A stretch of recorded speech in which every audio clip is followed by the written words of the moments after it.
So first of all, thank you, Anna, for inviting us to take part in this panel discussion on public engagement and science. Together with my colleague Dorothy Okemo from Meta Kenya, I will now talk about public engagement and snakebite. My name is Birte Bogatz, and I'm a communications advisor at Health Action International. And our organization's mission is to improve access to medicines for everyone, everywhere. About 5 years ago, our executive director, Tim Reed, learned about the devastating and neglected issue of snakebite and venoming. And since then, we have been advocating for snakebite and venoming to be put on the list of neglected tropical diseases, as well as for the adoption of the snakebite resolution. And when this happened in 2018, we became part of the working group that developed the snakebite roadmap. Our snakebite project at HIVE focuses on building the capacity of communities and civil society, conducting field research, engaging in multi-stakeholder dialogue, and informing policy development. And actually, in all this, public engagement is very essential. Before I hop into the topic, I would like to take the time to quickly thank our team members, Tim Reed, Ben Waldman, Gabi Ohms, and Janneke van Oorschot. And I want to declare that Health Action International does not take funding from the pharmaceutical industry. But let's jump right in. So what is public engagement? On the one hand, it describes different ways in which activities and benefits of higher education and research can be shared with the public. But it's more than that. It also means to interact with people, with the public, and listen to what they have to say. Following the definition of the National Coordinating Center for Public Engagement in the United Kingdom, it is a two-way process with the goal of generating mutual benefit. In our case, public engagement means much more. It is responding to societal needs locally, nationally, and internationally to increase accountability, transparency, and ownership. Everything we do is to make sustainable change in policy frameworks. So ultimately, snakebite awareness empowers communities not only to prevent and respond to snakebite, but also to take collective action for change. I will now pass the baton to Dorothy, who will tell us a bit more about how HIVE engages with snakebite affected communities in Kenya. So thank you, Birte, for introducing me, and thank you for this opportunity to present at this conference. My name is Dorothy Okemo from Access to Medicines platform based here in Nairobi, Kenya. And we work very closely with Health Action International on a number of health interventions, including on snake bites. And so we have been engaged in the snakebite program since 2019 through a number of interventions, of course. We have done a number of research that then has informed our public engagement program here. And the research we have done really has been around public knowledge and perceptions around snake bites. Of course, knowing the number of snakebite incidences from facility level data, and of course, access and availability of snakebite commodities.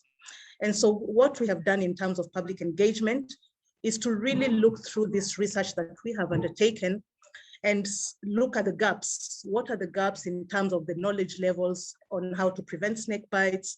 What do the communities know in terms of seeking treatment for snake bite cases? Do they have strategy on how to prevent or avoid being bitten by snakes and those kinds of strategies? So in this picture, you can see some community members that we visited. And of course, we provided them with the PPEs, the mask, as you can see, because we did some of this research during the advent of COVID. And of course, we also interacted with healthcare providers, particularly the county pharmacists, even as we were looking at the availability of this kind of commodities and their pricing, so that then it can also inform our engagement at policy level, so that the policy makers are also aware of what the situation is on the ground.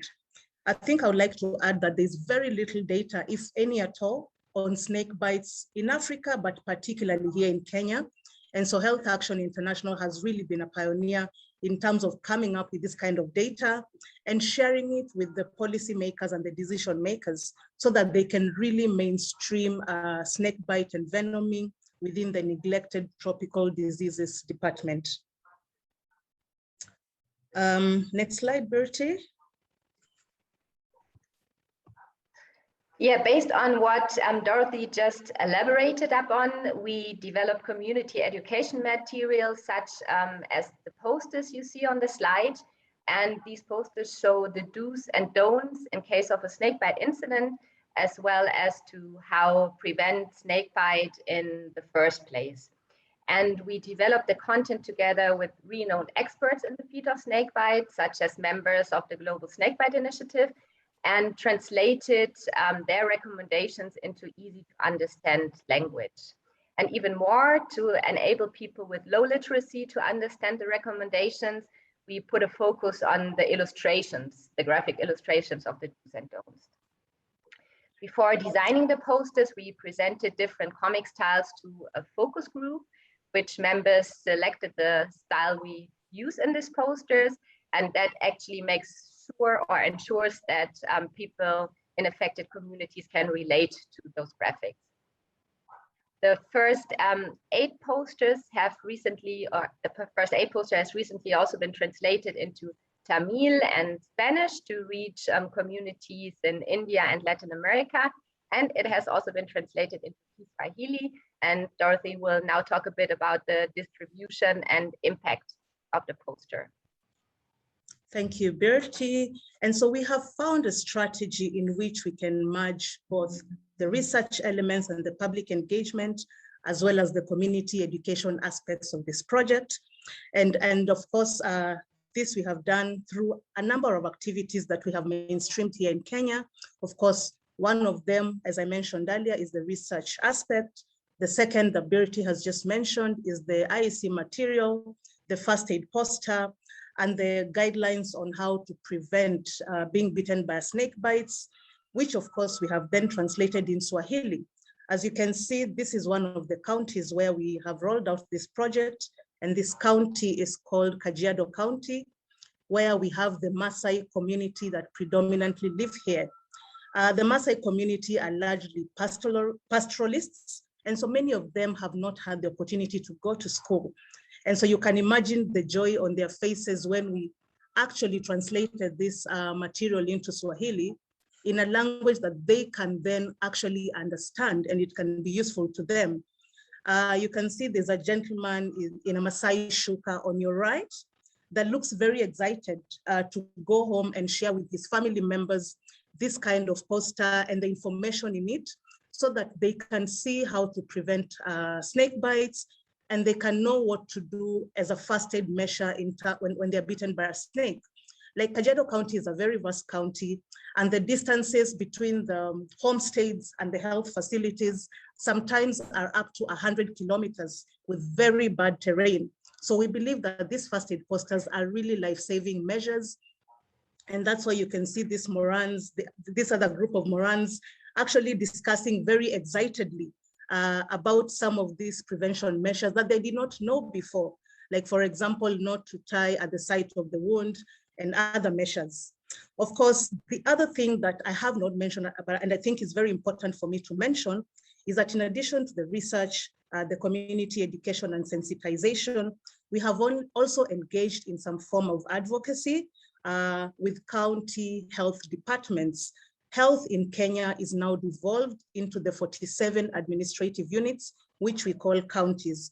And so one of the other things we did is that in addition to actually sharing this kind of knowledge with communities, we thought it's also important to have a sensitization training forum for the healthcare workers from 6 select counties with the highest incidences of snake bites on prevention, management, care, and treatment of snake bites.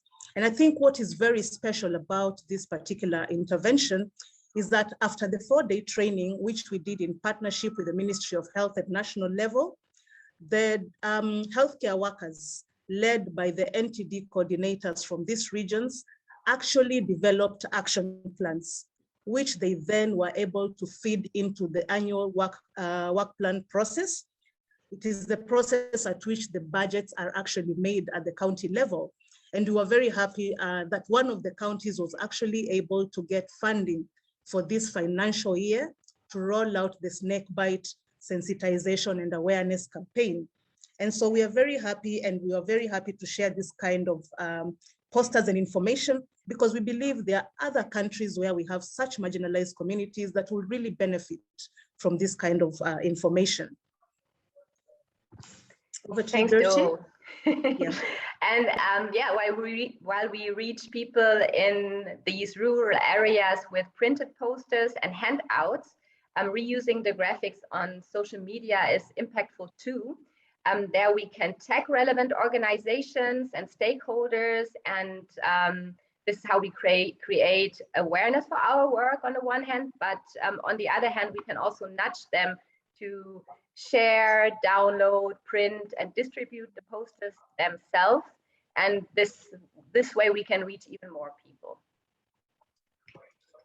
So before we pass the ball to our fellow presenters, we want to talk about an initiative that differs slightly from the tools we have presented before, but we wanted to touch upon that as well.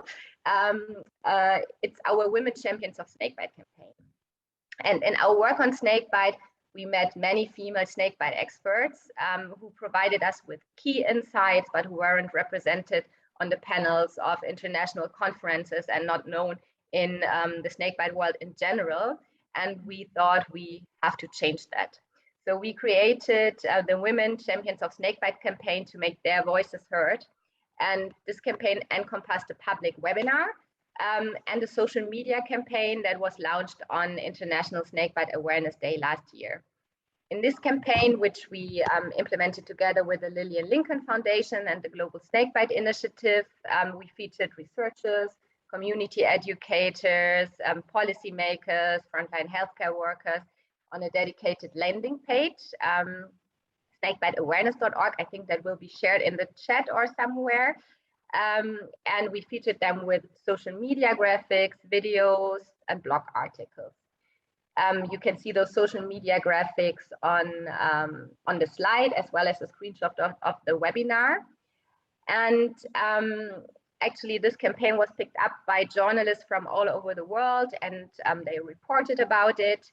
And to make this not just a one-hit wonder, we established a sustainable network which allows exchange among the Women Champions of Snakebite, but also between our organization and them. And in addition to that, if we get requests for authors, interviewees, panel participants, or possible scholars, we always recommend these remarkable women. So if I look at my watch now, we still have 2 minutes, which is perfect, because then I can show a short video that showcases our Women Champions of Snakebite campaign.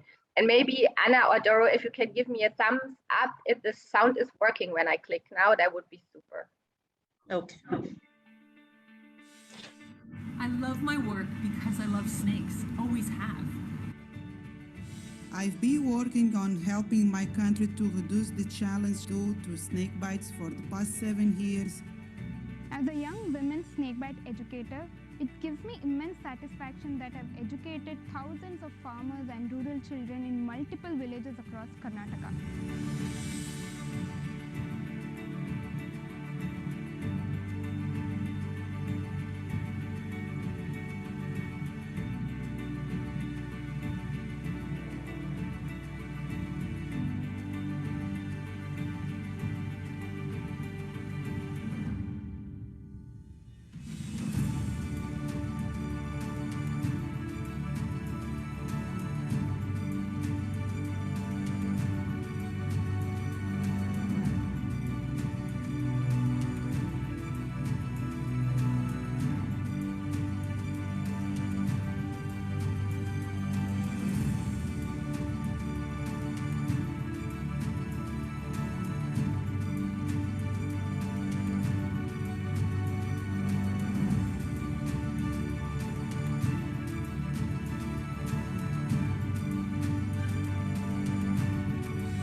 Thank you very much for listening, and we're looking forward to your questions in the discussions, but I think now we will hear from another presenter first.